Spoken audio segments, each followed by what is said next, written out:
karakteristik dari perdagangan batu bara seperti itu. Para buyer juga harusnya memahami ya, quality control juga itu bagian yang penting dan itu disepakati dalam kontrak ya. Jadi ini tentu saja yang saya sependapat dengan Pak Angga juga kita perlu tahu lebih detail sebenarnya ya. Ini apa yang terjadi di sana ya. Apakah bad supply itu memang hanya karena ada material-material yang tercampur di batu bara ataukah memang dari sisi kualitasnya ya mungkin ada sulfurnya, kadar moisturnya, kadar esnya yang mungkin tidak sesuai dengan apa namanya spesifikasi mereka ya karena yang kami dapat informasi dari pihak mereka dari Polandia Pak secara verbal bahwa katanya akibat pengiriman tersebut itu mengakibatkan adanya gangguan pada pembangkit listrik yang menggunakan uh,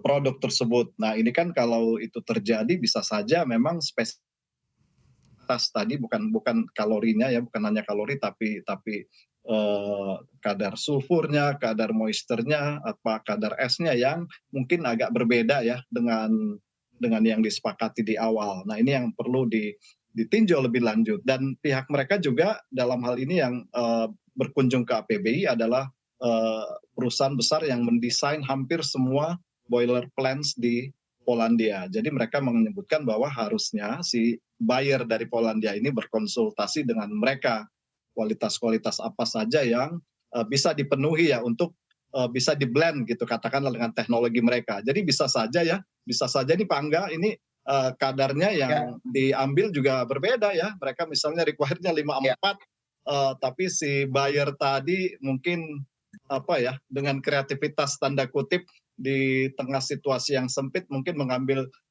kualitas yang agak di bawah itu ya untuk karena mungkin barang yang dicari nggak ada gitu ya tapi udahlah mungkin 52 ini pas. Nah itu bisa saja terjadi.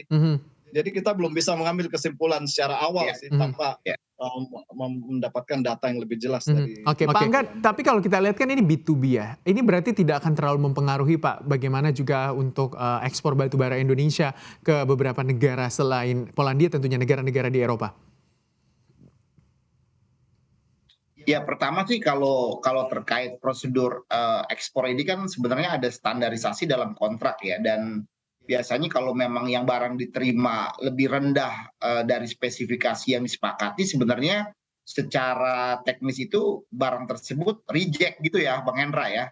Nah sebenarnya tapi kok kenapa ini sudah digunakan gitu loh, ini juga saya menjadi tanda tanya kan, kok barang reject gak sesuai spesifikasi tiba-tiba dipaksakan digunakan gitu. Nah ini kan yang menurut saya question mark juga kan karena simpelnya sih kalau boiler ini kan udah ada standarnya ya yang digunakan itu gitu kan standarnya ini kan beda-beda ya mungkin ya di masing-masing negara mungkin kalau di Eropa mungkin standarnya pasti lebih tinggi lagi karena harapannya kan mungkin secara lingkungan dan lain sebagainya kan makin tinggi GAR yang digunakan kan sebenarnya bisa lebih efisien lah kira-kira kan gitu dan dari sisi lingkungan juga kan bisa lebih efektif juga. Tapi menurut saya ini tadi apakah ini ada peran dari middleman dan lain sebagainya ya yang memang trader gitu mungkin ya udahlah yang penting barangnya sampai digunakan gitu tanpa melihat suatu standar-standar yang sudah disepakati. Kalau menurut saya sih simple aja dalam proses perjanjian jual beli batu bara itu kalau memang barang yang kita kirimkan tidak sesuai dengan spesifikasi kalau sudah di bawah toleransi ya biasanya di reject gitu. Di reject ini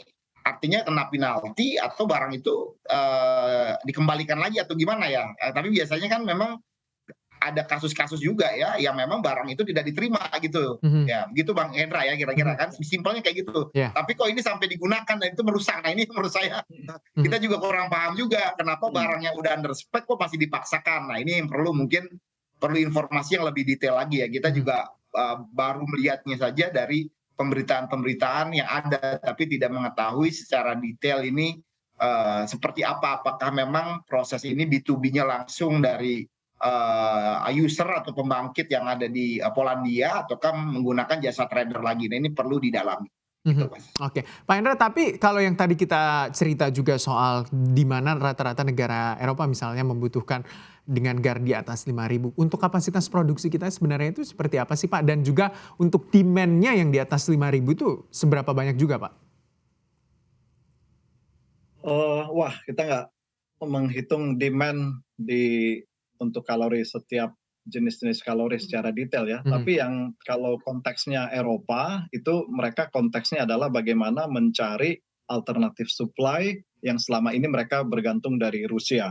Nah, kalau kita lihat data-data sebelumnya, Rusia mengekspor ke negara-negara Eropa itu kurang lebih 60 juta ton. Jadi secara kasar kira-kira negara-negara Eropa Barat itu, negara dari Uni Eropa harus mencari kurang lebih 60 juta ton sebagai alternatif pengganti batu mhm, bara dari Rusia. Nah, mungkin secara pembagian kalorinya mungkin lebih banyak mayoritas dari kalori yang di atas mhm. 5.500 Oke. misalnya. Nah, kalau kita sendiri, tadi disampaikan juga Pak Angga, kita nggak punya banyak ya cadangan untuk batu bara kalori tinggi. Memang ada beberapa, cuma meskipun juga ada yang punya stok katakan 558 ya, 56, tapi kadang kualitas sulfurnya ya Pak Angga ya, ini yang Ya, kebanyakan sih, banyak teman-teman yang punya oke 56, 54, tapi sulfurnya misalnya di atas 2.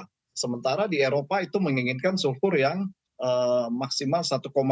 Nah, hal-hal teknis seperti itu yang ini mungkin saja pihak buyer di sana tadi oke lah sulfur di atas 2 diambil gitu karena sulfur yang 1,2 ini nggak ada meskipun kalori yang ini masih ada gitu. Nah, bisa saja terjadi Mhm. hal-hal seperti itu. Nah, Oke. ini